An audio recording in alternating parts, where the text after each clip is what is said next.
열왕기상 20장 13절에서 25절 말씀. 한 선지자가 이스라엘의 아합 왕에게 나아가서 이르되, 여호와의 말씀이 내가 이 큰 무리를 보느냐? 내가 오늘 그들을 내 손에 넘기리니 너는 내가 여호와인 줄을 알리라 하셨나이다. 아합이 이르되, 누구를 통하여 그렇게 하시리이까? 대답하되, 여호와의 말씀이 각 지방 고관의 청년들로 하리라 하셨나이다. 아합이 이르되, 누가 싸움을 시작하리이까? 대답하되, 왕이니이다. 아합이 이에 각 지방 고관의 청년들을 계수하니 232명이요 그 외의 모든 백성 곧 이스라엘의 모든 자손을 계수하니 7,000명이더라. 그들이 정오에 나가니 베나닷은 장막에서 돕는 왕 32명과 더불어 마시고 취한 중이라. 각 지방의 고관의 청년들이 먼저 나갔더라. 베나닷이 정탐꾼을 보냈더니 그들이 보고하여 이르되, 사마리아에서 사람들이 나오더이다 하매, 그가 이르되, 화친하러 나올지라도 사로잡고 싸우러 나올지라도 사로잡으라 하니라. 각 지방 고관의 청년들과 그들을 따르는 군대가 성읍에서 나가서 각각 적군을 쳐 죽이매 아람 사람이 도망하는지라. 이스라엘이 쫓으니 아람 왕 베나닷이 말을 타고 마병과 더불어 도망하여 피하니라. 이스라엘 왕이 나가서 말과 병거를 치고 또 아람 사람을 쳐서 크게 이겼더라. 그 선지자가 이스라엘 왕에게 나와 이르되, 왕은 가서 힘을 기르고 왕께서 행할 일을 알고 준비하소서. 해가 바뀌면 아람 왕이 왕을 치러 오리이다 하니라. 아람 왕의 신하들이 왕께 아뢰되, 그들의 신은 산의 신이므로 그들이 우리보다 강하였거니와 우리가 만일 평지에서 그들과 싸우면 반드시 그들보다 강할지라. 또 왕은 이 일을 행하실지니 곧 왕들을 제하여 각각 그곳에서 떠나게 하고 그들 대신에 총독들을 두시고 또 왕의 잃어버린 군대와 같은 군대를 왕을 위하여 보충하고 말은 말대로 병거는 병거대로 보충하고 우리가 평지에서 그들과 싸우면 반드시 그들보다 강하리이다. 왕이 그 말을 듣고 그리하니라. 아멘.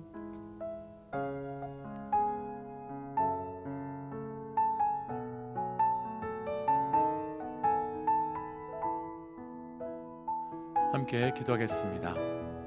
하나님, 내 삶에 온전한 진리를 분별하는 자 되어가길 원합니다. 상황에 따라, 내 감정에 따라, 또 그 무엇에 따라 나아가는 것이 아니라 철저히 하나님께서 허락하신 놀라운 진리 가운데 반응하는 삶이 되게 하여 주옵소서. 이 모든 말씀 예수님 이름으로 기도하였습니다. 아멘. 할렐루야. 우리에게 진리를 허락하시고 그 진리를 통해 우리의 삶 가운데 역사하고 계신 우리 하나님의 이름을 높이 찬양합니다. 오늘 우리가 함께 나눌 말씀의 제목은 분명한 두 가지 진리, 분명한 두 가지 진리라고 하는 말씀의 제목입니다. 대략 한 달 전쯤에요, 중고등학교 때 이후로 처음 교회에 나오신다며 본인을 소개해 주신 세 가족분이 교회를 방문하신 적이 있었습니다. 그분께 제가 왜 중고등학교 때 이후에 교회를 다니지 않으셨느냐라고 여쭈었더니, 어렸을 때 교회를 다닐 때 워낙 과학에 관심이 많아서 과학적 질문을 중고등학교 때 목사님께 하면 목사님께서 대답도 잘 해주지 못하시면서 그러면서 자꾸 목사님과 충돌이 일어나면서 실망하게 되어서 교회를 떠나게 되었다라고 말씀을 해주셨습니다. 그러시면서 드신 예가 무지개는 빛과 수분의 상호작용으로 인해서 생긴 현상이라고 과학은 이야기하는데, 중고등학교 때 목사님은 이상한 이야기를 해서 하나님의 약속이니 하나님의 뜻이니 이런 이야기를 해서 답답해서 교회를 더 이상 나가지 않았다라고 말씀하셨습니다. 그래서 제가 그분께 그런 말씀을 드렸습니다.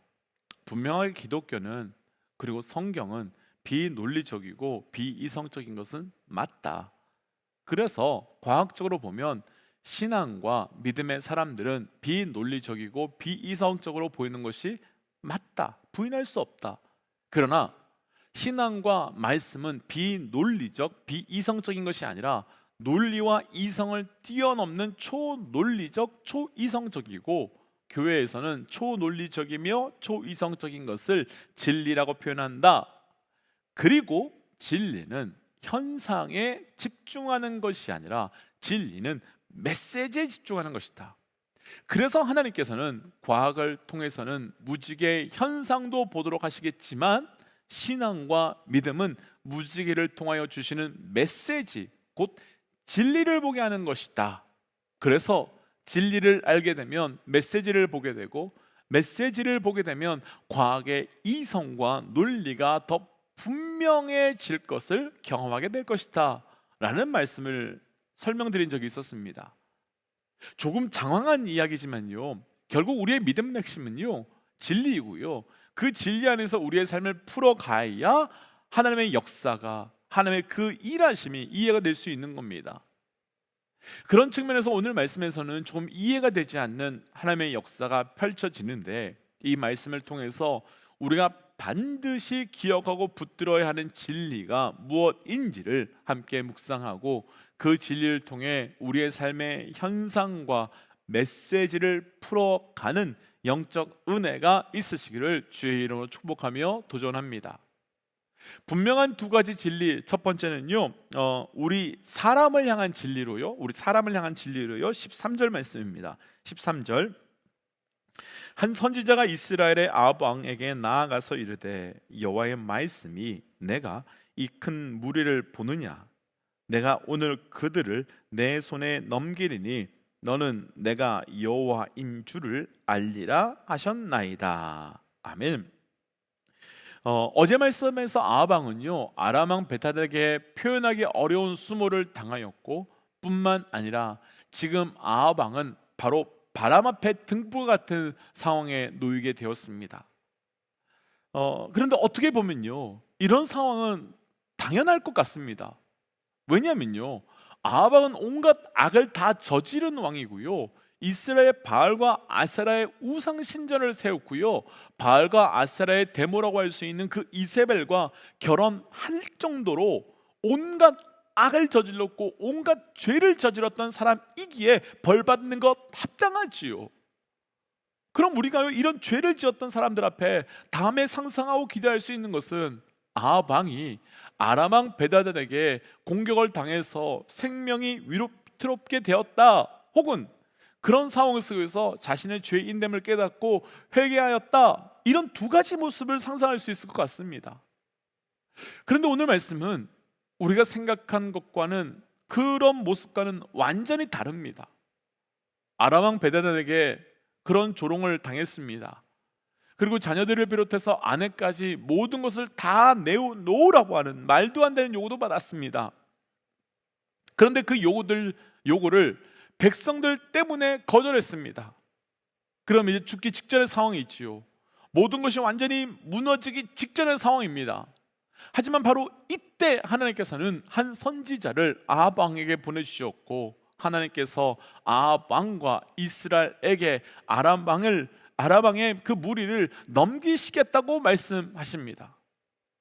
그런데 선지자로부터 이 말씀을 들은 아합 왕은 그럼 이 일을 누구를 통해서 할 것이냐며, 분명히 하나님께서 아람 왕을 우리에게 맡기시겠다고 하는데 누구를 통하여 하시겠느냐라고 묻습니다. 우선 여기까지의 말씀에서 변함없는 하나의 진리가 보이시는지요? 조금도 변함없는 우리 사람의 모습 한 가지가 보이시는지요? 아합 왕은요, 아람 왕 벤하닷이 32개의 나라의 왕과 함께 올라와서 사마리아를 둘러싸고 있었지만 하나님을 찾지 않습니다. 그리고 그 왕으로부터 엄청난 요구를 받았음에도 불구하고 하나님께 돌이키지 않습니다. 심지어 하나님의 선지자가 와서 내가 너희를 도울 것이라는 말씀을 들었음에도 불구하고 아합 왕은 내가 누구간데, 내가 누군가 한데 그런 은혜를 받을 수 있느냐고 말하지 않습니다. 오히려 누구를 통해서 그런 일을 행하실 것이냐며 방법적인 질문만 하고 있습니다.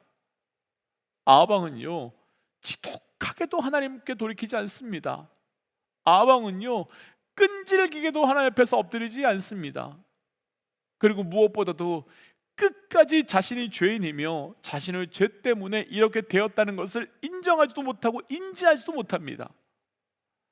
오늘 말씀에서 나누고 싶은 분명한 두 가지 진리 중 첫 번째 진리는요, 인간의 악함은, 인간의 무감각함은 하나님 앞에서 돌이키거나 엎드리지 않으려고 하는 고집은 끝까지 변하지 않는다는 것입니다. 다만 잠깐 좋아지는 것처럼 보일 수 있고 잠깐 나아지는 것처럼 보일 수 있지만 인간의 그런 모습은 절대로 변하지 않는다는 것입니다. 그럼 아마도 우리가 예수 그리스도의 십자가의 피로 구원을 받게 되면 우리 안에 거룩한 변화라고 하는 성화가 이루어지는데, 어떻게 성화가 되어감에도 불구하고 끝까지 변하지 않는다라고 말할 수 있느냐라고 말하실 수도 있을 것 같습니다.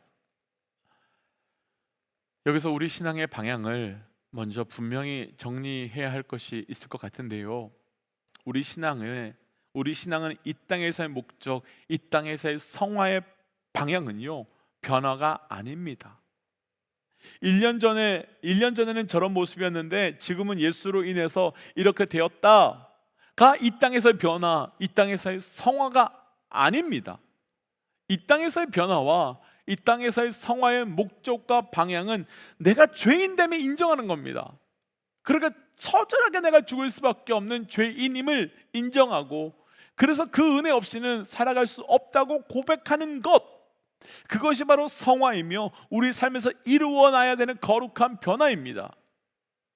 이런 측면에서 오늘 말씀에서 아합왕을 비롯해서 백성들 그 누구도, 그리고 그 어디에도 이 모든 것이 우리의 죄악으로 인한 것이며 우리가 하나님께 회개하고 돌아가자라고 말하는, 그리고 하나님께 엎드리자라고 말하는 모습이 그 어디에도 그 끝까지도 등장하지 않습니다. 무엇 때문이겠습니까? 인간의 변함없는 죄, 인간의 변함없는 악함, 그것이 분명하게 조금도 변하지 않는 진리이기 때문입니다. 그런데 오늘 말씀에서는 이보다 더 큰 놀라운 진리가 하나 등장하는데요, 13절 말씀 함께 좀 읽어보겠습니다. 13절입니다. 한 선지자가 이스라엘의 아합 왕에게 나아가서 이르되, 여호와의 말씀이 내가 이 큰 무리를 보느냐? 내가 오늘 그들을 내 손에 넘기리니 너는 내가 여호와인 줄을 알리라 하셨나이다. 아멘. 하나님께서는 한 선지자를 통해서요, 지금 죽음 앞에 있는 이스라엘 백성들을 위해서 내가 일해 줄 것이다, 일할 것이다 라고 대해서 말합니다. 이 장면도 이상합니다. 앞서 나누었지만 그 어디에도 백성들이요, 하나님께 엎드렸거나 우리가 죄를 지었다고 말하면서 회개하는 모습은 등장하지 않습니다. 백성들이 회개하고, 그리고 회개하고 난 다음에 선지자들을 보내주셔서 아합 왕과 이스라엘 백성을 구원해 주셨다라고 한다면 그 그림이 우리가 상상하는 그 순서 그대로 되는데, 아무것도 하지 않았음에도 불구하고 하나님께서는 하나님의 선지자를 보내주셨고, 그리고 아람 왕의 군대들과 이방 나라들과 그 하나님께서 싸워주실 것이다 라고 말씀하고 계셨기 때문입니다. 왜 하나님께서는요, 회개하지도 않고 여전히 죄 가운데 있는 아합과 이스라엘 백성을 도우시고 붙들어 주시고 계시는 걸까요? 오늘 말씀에서 나누고 싶은 분명한 진리 두 번째는, 하나님의 은혜와 하나님의 사랑은 절대로 사라지지 않는다라고 하는 진리. 또한 하나님의 은혜와 하나님의 사랑은 우리가 자격이 있거나 무엇을 했기 때문에 주시는 것이 아니라 하나님께서 하나님이시기에 우리에게 무조건 주로 주신다고 하는 진리, 바로 그 진리는 인류의 전 역사를 보아도 너무나도 분명하고도 조금도 변함없는 진리라고 하는 것입니다. 곧 하나님의 은혜와 하나님의 사랑은 차별도 구별도 없이 영원합니다. 우리는 자주 오해하기를, 우리가 무엇을 하고 어떤 것을 해야만 하나님께서 우리에게 그 어떤 은혜를 주실 것이다 라고 생각하고, 그래서 하나님의 은혜를 구하고 하나님의 은혜로 살고 싶어서 우리의 삶을 조정하고 맞추어 가려고 또 변화시켜 가려고 합니다. 하지만 분명한 것은요, 그렇게 살아서 우리에게 어떤 은혜가 시작되고 어떤 은혜의 사건이 펼쳐진다면 그것은 은혜가 아니라 대가이며 보상이라고 할 수밖에 없습니다. 그런데 하나님께서 우리의 삶에 공급해 주시는 모든 것은, 우리가 은혜라고 할 수 있는 것은 우리의 자격이나 능력이 근거를 두지 않고 하나님의 선하심에, 그리고 하나님의 그 자체의 근거를 두시며 그냥 무조건 우리에게 주시기 때문입니다. 그리고 그 근거는 오늘 본문의 13절 말씀 한번 보시면 하나님께서는 내가 여호와인 줄을 알게 하리라고 말씀하고 계십니다. 그러니까요, 하나님께서 은혜와 사랑을 자격이 되지 않고 능력이 되지 않는 우리에게 허락하시는 이유는요, 단 하나, 하나님의 하나님 되심을 우리 모두에게 알게 하시고 드러내 주시기 위함이라는 겁니다. 그래서 도전하고 축복하기는 우리의 삶의 어떤 상황, 어떤 환경, 그리고 우리가 어떤 모습으로 산다 할지라도 우리에게 하나님이 하나님이심을 보여주시고자 하시는 하나님의 은혜와 사랑을 허락하시는 우리 하나님의 분명한 진리를 기억하시고, 어떤 상황에서 어떤 자리에서 어떤 환경이라 할지라도 늘 하나님께 돌이켜 나아갈 수 있는 영적 결단이 저를 비롯한 우리 모든 믿음의 동역자들에게 있으시기를 주의 이름으로 도전합니다. 그래서 이 시간 이렇게 기도하고 싶습니다. 하나님, 내 삶의 모든 순간 하나님을 찾고 구하는 은혜를 더하여 주옵소서. 그리고 그를 통해 조금도 변함없이 우리에게 하나님의 하나님 되심을 드러내어 주고 계신 하나님을 볼 수 있게 하여 주옵소서라고 함께 기도하겠습니다. 함께 기도할까요? 기도하지요. 하나님, 오늘 주신 말씀을 기억하며 나아갑니다. 하나님, 정말로 나의 악함을, 나의 더러움을, 조금도 변함없는 나의 악함과 추함을 하나님 변화시켜 주옵소서. 하나님, 그러나 그것이 조금도 변하지 않음에도 불구하고 하나님께서 한없는 은혜를 주심을 알고 믿고 나아갑니다. 주님, 오늘도 우리에게 주실 그 놀라운 변화의 은혜가 우리에게 온전히 고백되게 하시고 그 고백으로 살아가며 호흡하며 나아갈 수 있도록 동행하여 주옵소서. 하나님, 오늘 주신 말씀을 붙들고 기도합니다. 하나님, 조금도 변함없는 죄인됨으로 나아가는 나의 모습 속에 그럼에도 불구하고 한없이 사랑의 은혜를 허락하여 주시는 또 다른 진리 앞에 엎드려 나아갑니다. 하나님, 이 시간 결코 죽을 수밖에 없는 나라고 하는 진리와 그럼에도 불구하고 나에게 생명을 주신 생명과 은혜의 진리를 붙들고 오늘도 온전히 걸어갈 수 있도록 인도하여 주옵소서. 이 모든 말씀 예수님 이름으로 기도하였습니다. 아멘. 사랑하는 믿음의 동역자 여러분, 두 가지 진리 기억하셔야 됩니다. 절대 변하지 않는 우리, 그럼에도 불구하고 우리를 포기하지 않으시는 하나님의 사랑의 진리, 오늘도 그 진리로 살아가시기를 주의 이름으로 축복합니다. 함께 선포하고 삶의 자리로 기도의 자리로 나아가지요. 함께 선포하겠습니다. 하나님은 살아계십니다. 아멘. 승리하십시오. 함께 기도하겠습니다.